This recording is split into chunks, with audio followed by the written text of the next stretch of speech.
네, 안녕하세요, 여러분.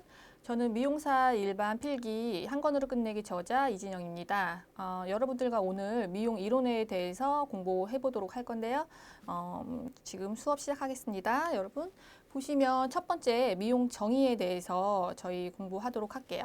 미용 정의가 보통 저희가 알고 있는 일반 정의가 있고요. 그리고 두 번째 공중위생관리법에 관한 정의가 있어요. 첫 번째 미용 그 일반적인 정의는 우리가 보통 알고 있는 복식을 비롯한 외적인 용무를 미화하는 기술이에요. 복식을 포함한 거라는 의상이랑 헤어 전체를 다 포함한다는 말이고요. 두 번째, 공중위생관리법 정의 같은 경우는 그 손님의 얼굴, 머리, 피부 등을 손질하여 손님의 외모를 아름답게 꾸미는 영업을 얘기하는 것을 저희가 공중위생관리법의 정의라고 하겠습니다. 다음 보시면요. 요거는 저희가 시험에 굉장히 많이 나오는 문제 중에 하나인데요. 미용의 특수성에 대해서 저희가 객관식의 문제에 굉장히 많이 나와요. 첫 번째 특수성으로는 의사표현의 제한, 그리고 소재 선정의 제한, 그리고 시간적 제한, 소재에 따른 미적 효과의 고려, 그리고 다섯 번째 부용 예술로서의 제한이 있는데요. 이거 첫 번째 의사표현의 제한 같은 경우는 우리가 고객하고 대화를 해서 어떻게 헤어스타일을 만들어 갈 것인지 조정을 하는 과정을 말하고요. 그리고 소재 선정 같은 경우는 고객이 지금 모발이 어떤 형태인지, 어떤 상태인지, 모발 두피나 그 모발 머릿결, 그리고 파마를 하셨는지 염색을 하셨는지 지금 상태에 대한 얘기를 말하는 거고요. 그리고 시간적인 제한 같은 경우는 저희가 뭐 행위예술이 아니기 때문에 정해진 시간, 뭐 2시간, 1시간 이렇게 기본적으로 고객님들이 그 앉아서 그 할 수 있는 시간을 얘기하시는 거예요. 그리고 소재의 변화에 따른 미적 효과 같은 경우는 고객님께서 다른 직업이라든지 지금 나이라든지 상황이 있기 때문에 거기에 맞게 알맞게 그 변화에 맞춰서 효과를 고려해서 시술을 하셔야 되고, 마지막으로 부용 예술로서의 제한 같은 경우는 저희가 건축도 지금 저희가 가지고 옮길 수가 없어요. 그러니까 지금 헤어도 저희 신체의 일부거든요. 그렇기 때문에 얼굴에 붙어 있는 그런 헤어 모발을 가지고 저희가 시술을 해야 된다는 제한을 부용 예술로서의 제한이라고 저희가 얘기를 하고 있어요.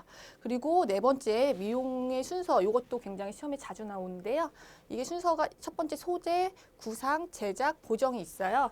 소재는 뭐냐면 여러분들 고객이 오셨을 때 어떤 머릿결을 갖고 있는지, 어떤 두상을 갖고 있는지 그런 부분을 미용의 그 소재로 생각하시면 되시고요.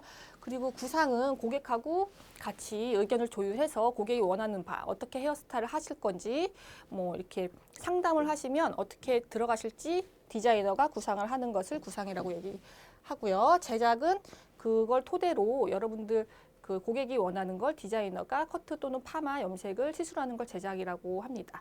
그리고 다 끝나고 나서 고객이 시술 결과에 따라서 조금씩 뭐 어디가 변화를 줬으면 좋겠다, 아니면 조금 더 뭐 파마면 커트면 좀 더 다듬었으면 좋겠다, 이렇게 해서 마무리하는 걸 보정이라고 합니다. 요 지금 특수성하고 미용의 순서는 시험 문제 굉장히 자주 나오니까 꼭 알아두시길 바라고요. 다음 보시면 미용의 통칭이에요. 미용의 통칭도 굉장히 중요한데요. 통칭 같은 경우는 미용할 때 꼭 지켜야 될 것, 유의사항이라고 보시면 되세요. 연령, 저희가 연령도 중요하고요. 왜냐면은 연령에 맞게 헤어스타일을 해야 되니까. 계절감이 있기 때문에 여러분들이 뭐 여름인데 뭐 머리를 막 치렁치렁하게 막 이렇게 하길 원하시지 않으시거든요. 계절에 맞게 헤어스타일 해주시는 게 중요하시고, 그리고 TPO에 맞게, 때와 장소에 맞게 알맞게 헤어스타일 하시는 것도 굉장히 중요하세요.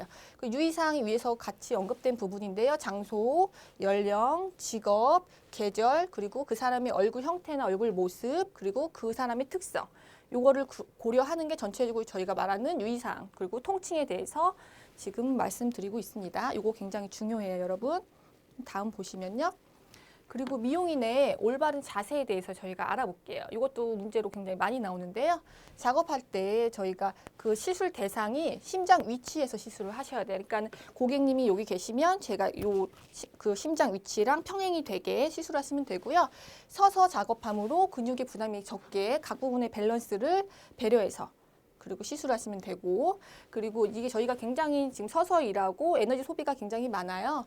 그러니까 에너지 소모를 피해서 적당한 힘의 배분이 되도록 배려해서 저희가 시술을 하셔야 돼요. 그리고 명시거리는 정상 시력인 사람은 고객이 앉아있는 그 두상에서 25cm 떨어진 거리에서 시술하시면 돼요. 이것도 뭐 몇 센치씩 몇 센치 그 객관식 문제로 굉장히 자주 출제되고 있어요, 여러분. 다음 볼게요. 저희가 미용의 역사에 대해서 지금 알아볼 건데요. 지금 헤어도 그렇고 뭐 다른 뭐 과목도 그렇고 이 지금 현대에 오기까지 어떻게 왔는지 역사가 다 있을 거예요. 그리고 첫 번째 보면 한국의 미용에 대해서 알아볼게요. 이게 그 첫 번째 사만 시대에 대해서 여러분 알아볼 건데요. 사만 시대 보시면 그 수장급은 간모를 썼고 노예는 머리를 깎아서 표시를 했어요. 그러니까 계급을 헤어로 머리나 관모, 그 모자 같은 걸로 표시를 했고요.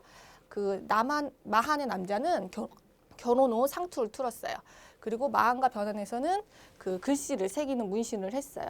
그러니까 신분과 계급을 제가 위에서도 언급했듯이 표시하는 그 머리나 헤어나 그 문신이나 모자로 사만시대 때는 표시를 했고 진한인들은 눈썹을 늦게 그리고 진하게 그리고 머리털을 뽑아서 단장을 했던 시대입니다.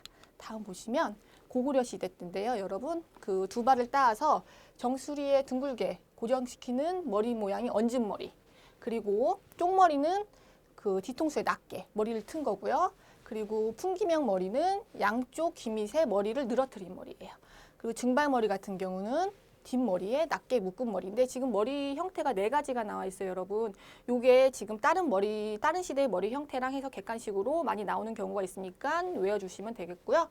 그리고 고구려 시대 때 남자는 상투를 틀었고 신분에 따라 비단, 금, 천으로 만들거나 장식한 책, 관, 건, 절풍 등을 착용을 하였어요.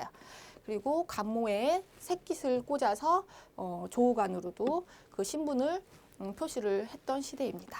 다음 보시게 되면요. 저희가 백제시대 때 볼게요. 백제시대 때는 그 마한의 전통을 계승해서 머리에 남자는 상투를 똑같이 틀었던 시대예요.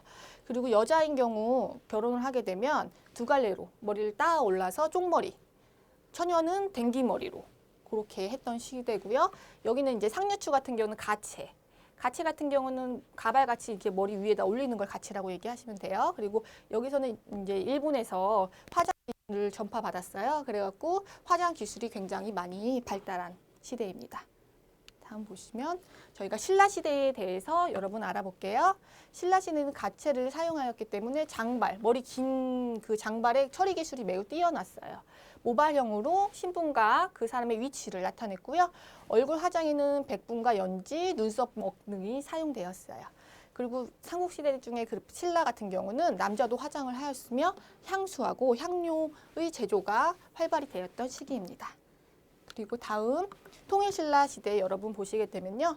중국의 영향을 굉장히 많이 받아서 화려했던 시대예요. 그러니까 빗 같은 거 있죠. 여러분 머리 빗는 빗은 장식용으로 머리에 꽂고 다녔던 시대고요. 신분에 따라서 스슬 전대모빗, 그리고 자개장빗, 대모빗, 소화빗, 그리고 평민 여자는 뿔빗과 나무빗을 사용하였는데요. 이런 그 사용했던 빗이나 이런 경우도 객관식으로 나오는 경우가 있으니까 어떤 빗이 있는지 요거는 한 번씩 봐주시면 좋겠습니다. 다음 보시면 저희가 고려시대에 볼게요. 고려시대는 분대화장, 비분대화장 이렇게 화장의 종류가 있는데요. 분대화장은 그 우리가 기생들 보면 되게 진한 화장을 분대화장이라고 하고요. 비분대화장은 여염집, 그러니까 우리가 평상시에 하는 그 옅은 그런 화장을 비분대 화장이라고 보시면 되고요. 면약 사용과 모발 염색이 행해졌던 시기예요. 그리고 서민층 딸들은 시집가기 전에 붉은 끈으로 머리를 묶고 나머지를 아래로 늘어뜨렸고 남자들은 검은 끈을 대신해서 그렇게 머리 형태를 만들었습니다. 이렇게 보시면 이제 조선시대 여러분 보게 되는데 점점 이제 화려했던 시대보다 점점 실용적인 시대로 가는 게 조선시대예요. 치장이 굉장히 자연스러워지고 화장도 훨씬 옅어졌어요. 그리고 피부 손질 위주의 화장을 하게 되었고요. 오발 형에 있어서는 쪽진머리, 큰머리, 조진머리, 둘레머리 등이 있어요. 아까 저희가 그 고구려 시대 때 배웠던 머리 형태나 이런 도려 시대 때 배웠던 머리 형태를 시대별로 조금 여러분들이 외워두셔야 나중에 요게 섞어서 이제 객관식으로 나오게 되니까 꼭 외워두시길 바라고요. 장식품으로는 봉장, 용잠, 각잠, 산호잠, 국잠, 호도잠, 석류잠이 있어요. 그러니까 이것도 장식품인데 이 장식품의 종류가 아닌 것은 뭐 이렇게 객관식으로 나오는 경우도 있으니까 이 장식품에 대해서도 알아두시게 되고요. 조선 중기 분화장은 신부 화장에 사용되었으며 장분을 물에 개어서 얼굴을 바르는 것인데 밑화장으로 참기름을 바른 후 닦아냈으며 영지곤지 찍었고 눈썹을 밀어내고 따로 그렸던 시대입니다. 그래서 여기서 한국의 역사에 대해서 이제 조선시대까지 봤고요. 지금 요거는 현대 미용에 보시면요. 요거는 여러분들 꼭 알아두셔야 돼요. 시험에 굉장히 많이 나오는데요. 1920년대 때는 이숙종 여사가 높은 머리, 이게 일본말로 닭가머리라고 하는데 이게 두 개를 한꺼번에 알아두세요. 그리고 김말란 여사가 단발머리를 최초로 했기 때문에 20년대는 이숙종 여사의 높은 머리, 김말란 여사의 단발머리, 요거는 꼭 외워두시고요. 1933년 그 오엽주 여사가 일본 유학 후에 종로에 화신 미용실을 개원을 처음 했던 게 요 그 오엽주 여사가 했던 미용실이에요. 이것도 알아두시고 해방 후 김상진 선생님께서 현대 미용 학원을 설립하셨어요.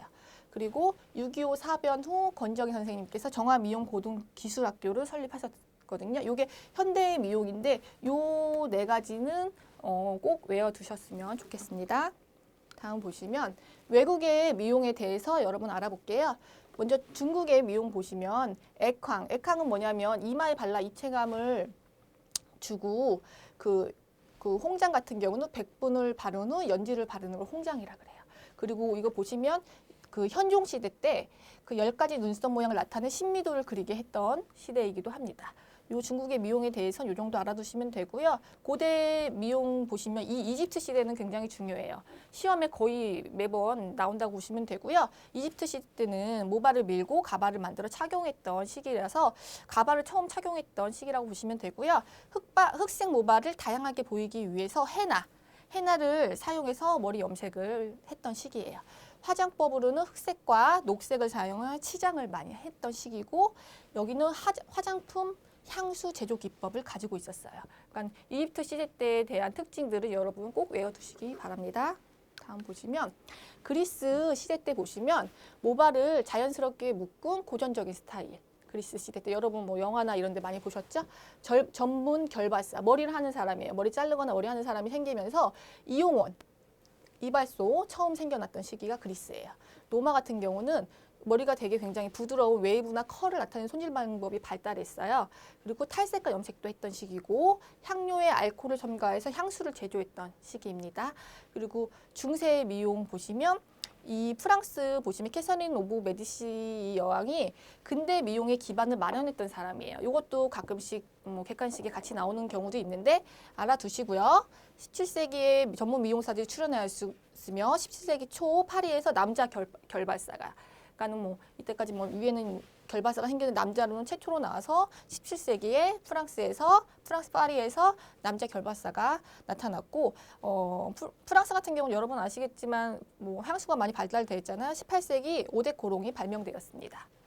여기까지 아시면 되겠고요. 근대 미용 보시면 여기 굉장히 중요해요. 요거는 여러분들도 아시겠지만 시험에 굉장히 많이 나오는 문제거든요. 무슈 그루사또는 프랑스의 인류 미용사를 얘기하시면 되고요. 지금 마샬 그라또 같은 건 뒤에서 우리가 마샬 웨이브 아이롱에 대해서 배울 때 또 나올 건데 1875년에 마샬 웨이브 창시자로 아이롱을 이용해서 웨이브를 만드는 건데요. 여러분 아이롱이 어떤 거냐면 여러분 드라이 하실 때 이렇게 쇠로 된 봉 있죠? 열 들어가는 거. 그걸로 해서 일시적으로 웨이브 만드는 거예요. 그거를 그 아이롱을 처음 창시한 사람이 마샬 그라또예요. 그리고 찰스 레슬러 보시면 1905년 퍼머넌트 웨이브. 우리 파마하는 건데요. 스파이럴식 웨이브 방식 발명을 했는데 스파이럴식이 뭐냐면 여러분 파마를 말 때 우리 지금 머리 웨이브 할 때 지금 모발 끝부터 해서 두피로 웨이브가 들어가죠. 이거는 모근부터 모발 끝으로 들어가는 웨이브를 스파이럴식이라고 보시면 돼요. 그리고 조셉 메이어는 1925년 크로키놀식 히트 퍼머넌트 발명한 건데 이게 뭐냐면 크로키놀식이 이 스파이럴식은 모근부터 모발로 가는 거잖아요. 순서가 얘는 지금 현대에서 우리가 사용하고 있는 모발 끝부터 모근으로 와인딩을 해서 가는 걸 크로키놀식이라고 보시면 되세요. 그리고 JB 스피크면은 1936년에 콜드 웨이브 퍼머넌트 창시자예요. 이거는 뒤에서도 나올 건데 이게 뭐냐면 저희가 요즘 이렇게 파마약 뭐 일제 바르고 뭐 중화제 바르고 하잖아요. 그거를 지금 처음 발명한 사람이에요. 그러니까 요것도 요 지금 나오는 근대 미용은 중요하니까 꼭 외워두세요. 다음 보시면 그 저희가 쓰게 될 미용 장비에 대해서 저희가 알아보도록 할게요. 처음 미용 도구 보시면 저희가 브러쉬 같은 경우 사용하는 경우도 많은데 브러쉬 선택 및 손질 조건 보시면 뭐 요거는 다 이론적으로 아시는 내용이 자연모, 플라스틱, 나일론, 철사 등으로 만들어지고 그 소재가 굉장히 다양해요. 털의 재질을 잘 선택하셔야 되고 털은 힘 있고 탄력 있는 게 좋으세요. 양질의 강모가 좋아요, 여러분. 그리고 비닐계나 나일론계는 정전기가 발생할 수 있으니까 알아두시면 되고요. 세정 후 이게 객관식에 물로 잘 헹군 후 아래쪽으로 해서 뭐 그 햇빛에 말린다 이렇게 나오는 경우가 있어요. 이거는 형태가 변형될 수 있기 때문에 꼭 그늘에 말려주셔야 되고요. 소독 시에는 석탄산, 크레졸수, 포르말린수, 에탄올 등을 사용하시면 되세요. 다음 보시면요. 그 저희가 사용하는 도구 중에 가장 많이 사용하는 게 가위예요. 디자이너가 되시면. 그러면 재질에 따른 분류 보시면 착강 가위, 정강 가위 이렇게 나누는데 착강 가위는 여러분 손잡이에 사용된 강철은 영강이고 안쪽에 부착된 강은 특수 강으로 되어 있는 가위예요. 그래서 이제 부분 수정할 때나 이럴 때 사용하는 가위고 정강 가위는 가위 전체가 특수강으로 만들어진 가위를 정강 가위라고 해요. 측강 가위, 정강 가위는 이렇게 두 가지가 있다. 그거 알아두시면 되고요. 사용 용도에 따른 분류 보시면 저희가 커팅할 때 일반적으로 뭐 커트할 때 사용하는 커팅 가위가 있는데 모발을 커트하고 쉐이핑도 모양을 만든다는 뜻이거든요. 여러분 쉐이핑 할 때 사용한다고 보시면 되고 틴닝 가위는 여러분 미용실 가면 비처럼 돼 있는 이렇게 가위가 있어요. 그거는 머리 숱이는 가위예요. 머리 길이는 변함이 없고 숱만 천할 때 사용하는 가위고 레이저는 뒤에서 또 언급이 될 건데 그 영어로 면도날이요, 여러분 면도날. 그거를 레저, 그러니까 미용실에서는 레저라고 하거든요. 레이저를 면도날 말하며 머리 끝을 이렇게 긁어내서 가볍게 만드는 거를 레저라고 보시면 되세요. 여기 또 레저에 대해서 나오는 이유가 레저의 종류가 있어요. 근데 레이저가 이게 또 시험이 자주 나오니까 여러분 꼭 알아두시면 되고요. 레이저는 모발을 깎아내거나 자르는 데 사용하는 도구예요. 그리고 종류는 요 두 가지가 있는데 오디너리랑 쉐이핑 레이저가 있어요. 오디너리는 저희가 오디너리한 뜻이 일상적인 뭐 이런 뜻이잖아요.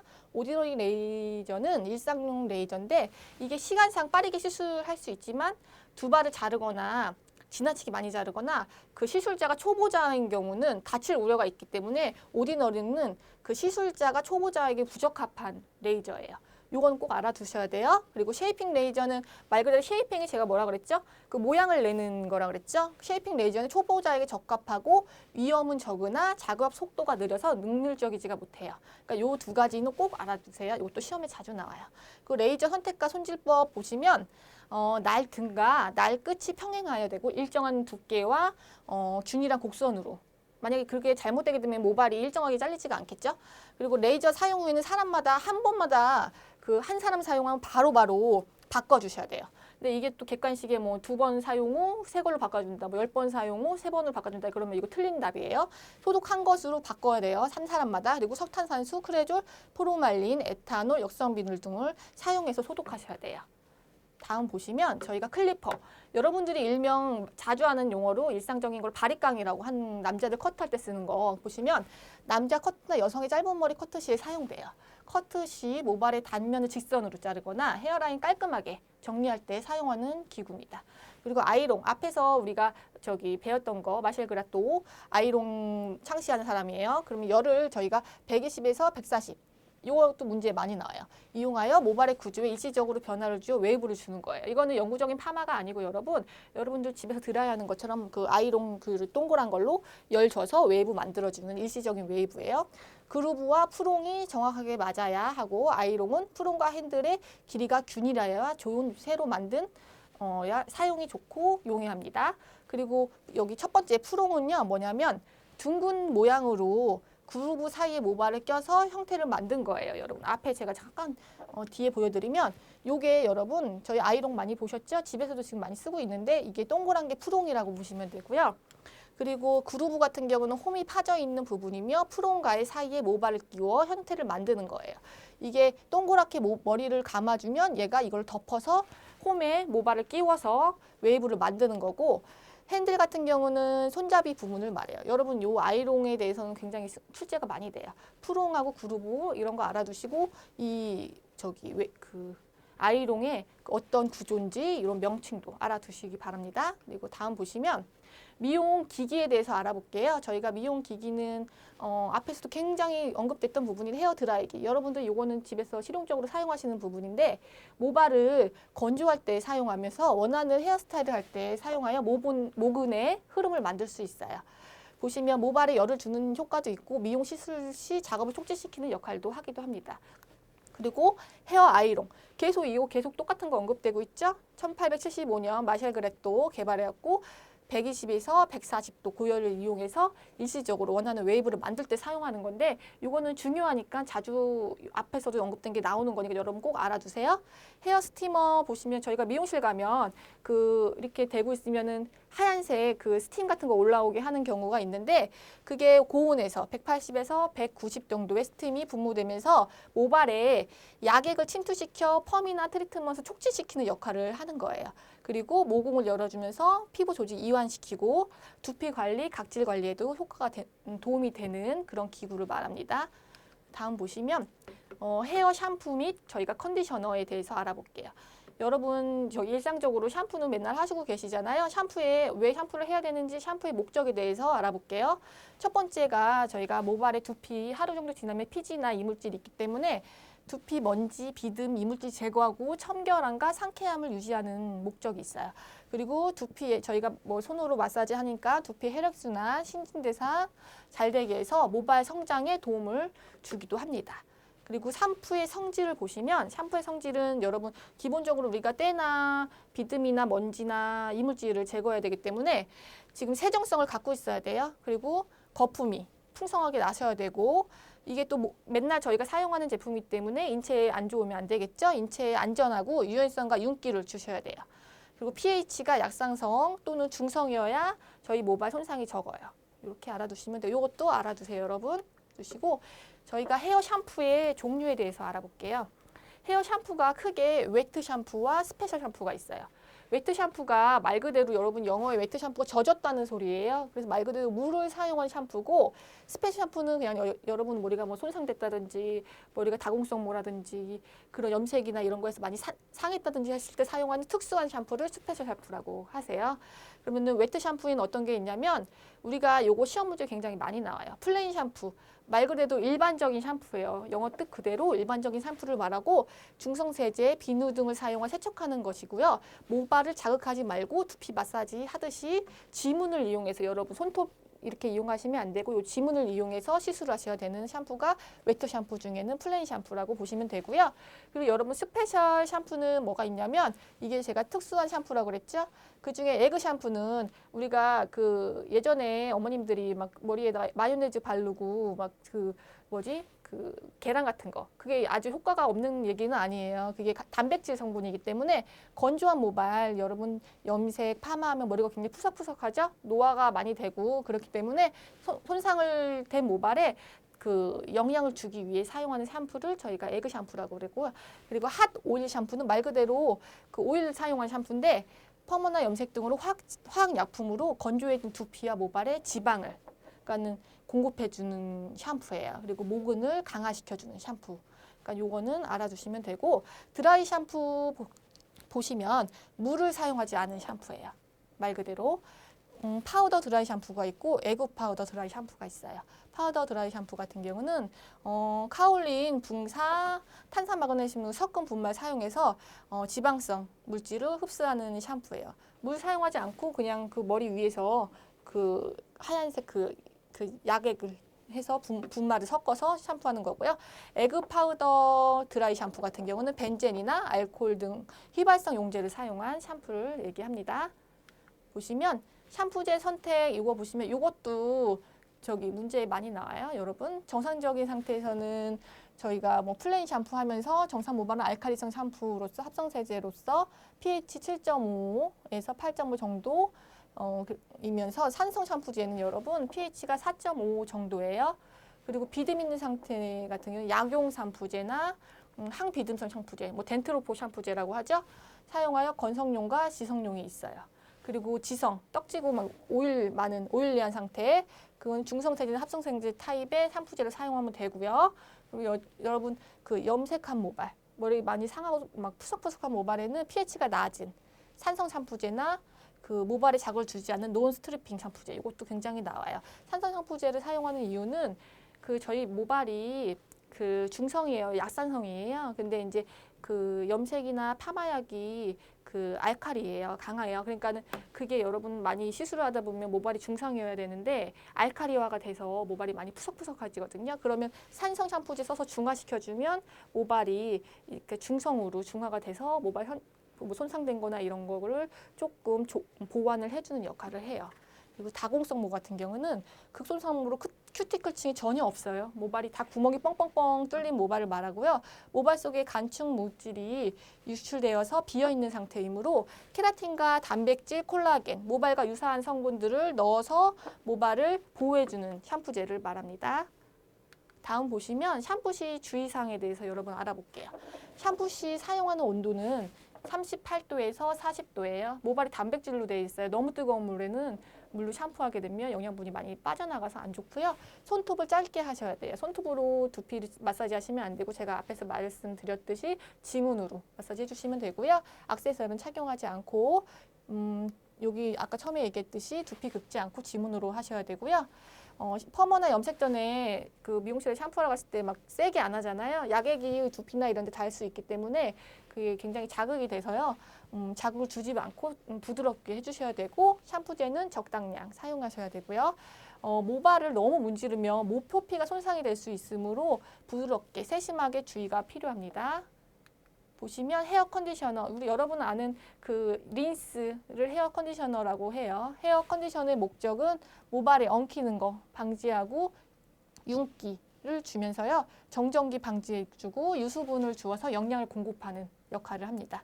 그리고 샴푸 후 모발에 남아있는 금속성 피막과 알칼리 성분을 제거하는 역할을 하게 됐습니다. 한번 보시면 이것도 여러분 되게 굉장히 시험에 많이 나오는데요. 헤어 컨디셔너의 종류 보시면 플레인 린스, 유성, 산성, 약용 린스, 컬러 린스가 이렇게 있어요.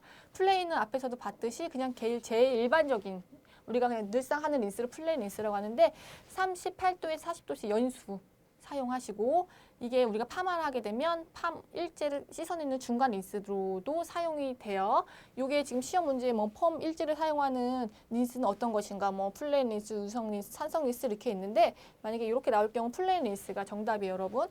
미지근한 물로 헹궈내셔야 되는 거예요. 그러니까 중화제가 흡수를 잘 되도록 뭐 시술에 따라서 중간에 일제를 씻어내는 경우가 있어요. 그럼 그거를 플레인 린스라고 하고 기본적으로 헹궈내거나 우리가 뭐 그런 린스를 일반적 린스 플레인 린스라고 하세요.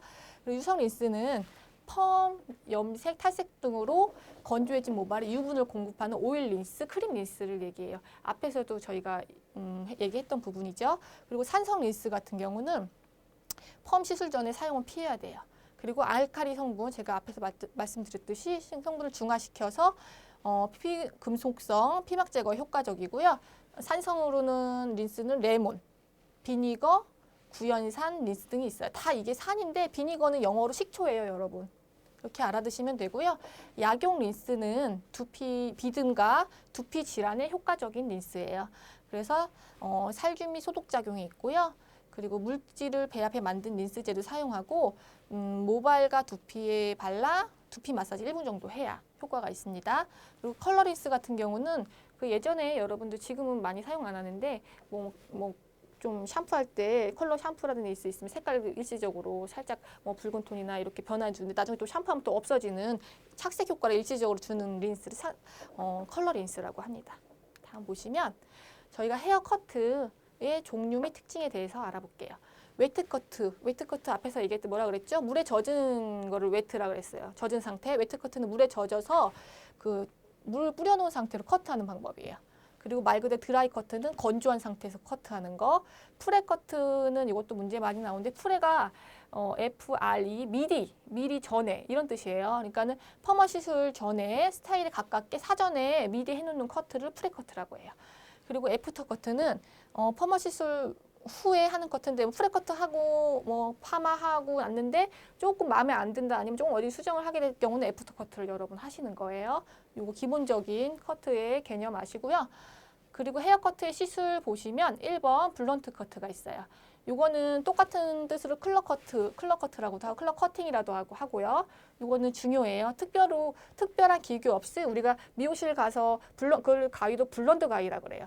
이렇게 일자로 자르는 커트를 블런트 커트라고 하고요. 그리고 블런트 커트에는 원랭스 커트가 있고 그라데이션 커트가 있고 레이어 커트 그리고 스퀘어 커트 이렇게 있는데 원랭스는 우리가 영어로 원랭스가 한 길이로 맞춘다는 뜻이에요. 한 가지 길이 갖다가 다 자르는 머리. 그러니까 그런 층이 없는 머리를 원랭스가 라고 하고요. 원랭스의 종류로는 우리가 미용사 실기에서 배우는 스파니엘, 이사도라 그리고 패러렐은 일자 커트라고 패러리라고 하고요. 머시룸 이게 옛날에 버섯머리 있죠? 이렇게 동그란 머리 그런 머리를 머시룸 커트라고 해요. 그리고 그라데이션 커트 같은 경우는 그 네이프에서 톱 부분으로 요게 네이프죠? 여기 탑이에요. 갈수록 점차적으로 머리가 길어지는 작은 단차의 커트예요. 그러니까 우리가 아나운서들이나 이런 사람들 짧은 단발인데 층 살짝 있는 그런 커트를 그라데이션 커트예요, 여러분. 그리고 레이어드 커트는 네이프에서 톱 부분으로 올라갈수록 모발의 길이가 점점 짧아지는 커트로 전체적으로 층이 난 머리예요. 두피에서 90도 이상 각도로 커트한 걸 레이어드 뜻이 여러분 층이란 뜻이에요. 층이 난다는 뜻이기 때문에 이것도 알아두시면 되고요. 스퀘어 커트는 커트 라인을 사각형으로 끈 라인을 안으로 이렇게 모이도록 만드는 양쪽이 그러니까 두상이 둥글기 때문에 양쪽을 당겨서 자르는 커트가 스퀘어 커트인데요. 커트라인 사각형이라는 커트로 모발의 길이가 자연스럽게 연결되도록 할 때 이용하는 커트예요. 요 커트 원랭스의 개념, 그라데이션, 레이어, 스퀘어 꼭 외워두세요. 이거 시험에 많이 나오는 거고요. 요 블론드 커트 종류 중에 요 네 가지가 포함되어 있어요, 여러분. 이것도 꼭 알아두세요. 그리고 여러분 스트로크 커트 요즘 보시면 그 예전에 여기가 유행했던 일본 샤기 머리나 이런 거 하시면은 머리 모발 자꾸 이렇게 쳐내는 커트 있죠? 그거 스트로크 커트라고 하는데 가위를 이용해서 테이퍼링을 하는 거예요. 여러분 테이퍼링이 뭐냐면 모발 끝을 붓처럼 가늘게 만드는 걸 테이퍼링이라고 해요. 테이퍼링을 스트로크 커트라고 하며 모발 끝을 감소시키고 볼륨을 줄 수가 있어요. 소관을 잘라내기 때문에 여러분 소관이가 짧아지면 머리가 뜨죠? 그런 볼륨이 살게 돼 있고요. 숏 스트로크 같은 경우는 말 그대로 각도를 적게 줘서 모발이 좀 덜 잘라나는 거예요. 미디움 같은 경우는 각도가 10도에서 45도 정도니까 중간 정도로 여기 보시죠? 숏은 각도를 덜 줬고 얘는 중간 정도. 그리고 롱 같은 경우는 이렇게 각도를 많이 주면 머리가 더 많이 잘려나가요. 45에서 90 정도 잘라지는 모발량이 많아서 가볍고 자유로운 느낌을 줄 때 사용하는 것입니다. 이거 스트로크 커트에 대해서 알아두시고요. 그리고 제가 앞에서 얼핏 얘기했죠? 테이퍼링에 대해서 레이저를 이용하는데 그 가늘게 커트하는 기법이에요. 모발 끝을 붓 끝처럼 점차 가늘게. 저희가 레이저 같은 경우로 머리 긁어내면 어떻게 돼요? 여기는 남아있고 끝으로 갈수록 이렇게 얇아지죠? 그러니까 머리숱 많거나 모량을 좀 줄이고 싶거나 머리 가볍게 층내고 싶을 때 사용할 때 테이퍼링을 이라고 하고요. 테이퍼링 종류도 엔드 테이퍼링, 노멀 테이퍼링, 딥 테이퍼링이에요. 우리가 그 영어 뜻에서 알듯이 엔드는 끝에만 모발 끝 3분의 1 정도만 테이퍼링 하는 경우예요. 그러니까 모발량이 적을 때 위에까지 너무 많이 긁어내버리면 머리가 너무 없어 보이니까 머리 끝에만 살짝 할 때 엔드. 그리고 노멀 테이퍼링은 모발 끝에서 2분의 1 정도, 그러니까 반 정도를 테이퍼링해서 모발량이 보통일 때, 그리고 딥 테이퍼링은 여러분 모발 끝에서 3분의 2 정도니까 이건 숱이 많을 때 사용하겠죠? 이렇게 알아두시면 되고요. 여러분 앞에서 얘기했지 티닝이라고 하면은 뭐겠어요? 그 스치는 가위예요. 가위인데 이렇게 돼 있는데 왜 이렇게 빗으로 돼 있는 여러분 밑에 이렇게 가위나 이렇게 돼 있고 여기 빗처럼 돼 있는 가위 이런 걸 티닝이라고 해요. 그리고 가위를 수시천할 때 하는 거 슬리더링이라고 한다고 알아두시고요. 트리밍은 뭐냐면 외국에서는 뭐 트림 해주세요 뭐 이렇게 하는데 트림이 뭔가 이렇게 하는데 트림은 끝에를 살짝 정리하는 걸 트리밍이라고 그러세요. 커트 후 형태가 다 끝났어요. 이랬는데 끝에 뭐 튀어나온 거 정돈하기 위해서 최종적으로 가볍게 다듬는 거를 트리밍이라고 해요.